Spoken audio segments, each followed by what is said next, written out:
الحمدللہ رب العالمین والصلاة والسلام علی سید الانبیاء والمرسلین اما بعد فاعوذ باللہ من الشیطان الرجیم بسم اللہ الرحمن الرحیم اہدنا الصراط المستقیم صدق اللہ مولانا العظیم۔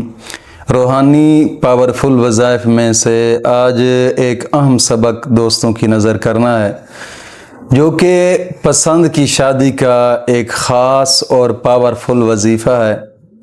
دوستو، اس وظیفہ کو کرنے کے لیے چند شرائط ہیں، ان شرائط پر عمل کرنا اشد ضروری ہے، چونکہ جب بغیر شرائط کی کریں گے وظیفہ تو پھر رجت کا معاملہ بن جائے گا، اور پھر جب رجت ہو جائے گی تو پھر لوگ کہتے ہیں کہ وظائف اثر نہیں کرتے، حالانکہ ہوتا رجت کا معاملہ ہے۔ اور رجت ایسے ہوتی ہے کہ کبھی کبھار وظیفہ کیا تو ان میں سے شرائط کو چھوڑ دیا، یا پھر وظیفہ کیا تو کرتے کرتے ناغہ کر دیا، یا پھر کسی ایسے آدمی کا وظیفہ کیا جو خود کامل نہیں ہے، تو پھر ان مسائل سے رجت ہو جاتی ہے۔ اور جب رجت ہو جاتی ہے تو پھر لاکھوں آپ وظائف کرتے رہیں، کوئی وظیفہ بھی اثر نہیں کرتا۔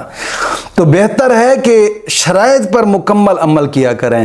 آج کے وظیفے کی سب سے پہلی شرط یہ ہے کہ نماز کی پابندی کریں، اور ہر نماز کے بعد 11 مرتبہ کلمہ طیبہ اور 11 مرتبہ درود پاک، یہ اشد ضروری ہے۔ اور دوسری شرط یہ ہے کہ اپنے تمام گناہوں سے توبہ اور آئندہ گناہ نہ کرنے کا ایک پختہ عزم کرنا۔ اور تیسری شرط یہ ہے کہ روزانہ کی بنا پہ کم از کم 2 رکوع قرآن پاک کی تلاوت کے لازمی کیا کریں۔ دوستو، قرآن کریم کی تلاوت اشد ضروری ہے۔ ہر حرف پر مولا کریم 10 نیکیاں عطا فرماتا ہے، 10 گناہ معاف ہوتے ہیں، 10 درجات بلند ہوتے ہیں۔ کوشش فرمایا کریں، قرآن کریم کی تلاوت کیا کریں۔ حدیث پاک میں آتا ہے کہ جو صبح صبح اٹھ کر قرآن کریم کی تلاوت کرتے ہیں، مولا کریم سارا دن اس کا اچھا کر دیتا ہے۔ اور دلی دعا ہے کہ مولا کریم ہم سب کو اس پر عمل کرنے کی توفیق عظیم عطا فرمائے۔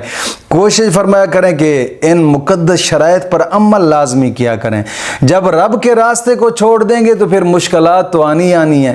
کوشش فرمائیں یار، ان کاموں کے اوپر، ان شرائط پر عمل لازمی کیا کریں۔ اور آج کا وظیفہ کرنے کا طریقہ کار یہ ہے، یہ وظیفہ 2 وقت میں کرنا ہے، ایک دن کے اندر 2 ٹائم کرنا ہے۔ ایک تو صبح کے ٹائم کرنا ہے، اور ایک نماز عشاء کے بعد کرنا ہے۔ اور جب نماز عشاء کے بعد کرنا ہے تو وظیفہ کرنے سے پہلے 2 رکعت نماز نفل حاجات پڑھنی ہے، اور صبح کے ٹائم پڑھنا ہے تو نماز فجر کے بعد فوراً شروع کر دینا ہے۔ اور وظیفہ یہ ہے کہ سب سے پہلے 11 مرتبہ درود ابراہیمی پڑھنا ہے۔ یہ یاد رکھیے گا کہ یہ وظیفہ وہ لوگ بھی کر سکتے ہیں کہ جن کے رشتے میں رکاوٹ ہے، یا رشتہ آتا ہے تو ہو جاتا ہے لیکن دعا بھی ہو جاتی ہے، پھر بعد میں مکر جاتے ہیں، یا رشتہ آتا ہی نہیں ہے، یا ہوتا ہے ہونے کے بعد، منگنی ہونے کے بعد پھر ٹوٹ جاتا ہے۔ تو یہ وہ وظیفہ ہے کہ آپ انشاءاللہ العزیز جیسے اس کو شروع کریں گے، انشاءاللہ العزیز آپ کو کام ہوتا ہوا نظر آئے گا انشاءاللہ العزیز۔ تو صبح کی نماز کے بعد سب سے پہلے 11 مرتبہ درود ابراہیمی پڑھنا ہے، اور پھر 7 مرتبہ سورۃ فتح پڑھنی ہے، اور پھر 11 مرتبہ درود ابراہیمی۔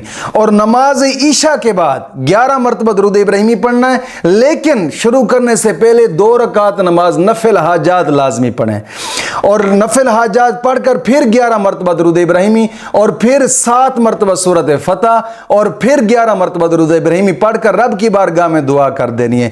اسی طریقے سے 5 دن تک لگاتار آپ اس وظیفے کو جاری رکھیں انشاءاللہ العزیز۔ چاہے وہ بندش کالے جادو کی ہے، یا عملیاتی بندش ہے، یا کسی طرح کی بندش ہے، انشاءاللہ ہر قسمی بندش آپ کو ٹوٹتی ہوئی نظر آئے گی انشاءاللہ العزیز۔ مولا کریم دین متین کی سمجھ عطا فرمائے۔